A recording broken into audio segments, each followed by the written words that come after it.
All right, folks.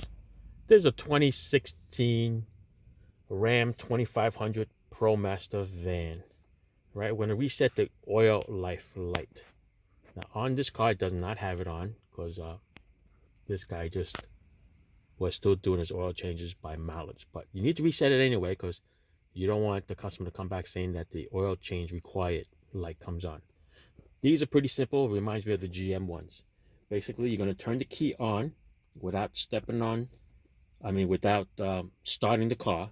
And then you're going to step on the gas pedal 3 times, okay, within 10 seconds. So we're going to turn the key on without starting. Go right to the gas pedal. Fully depress it 3 times. 1, 2, 3, within 10 seconds. And then you're good to go. Just shut it off. All right. If you're not sure, do it again. Turn the key on. Okay. Depress the gas pedal fully. 1, 2, 3 times within a 10-minute interval. Okay. That's it. Ciao.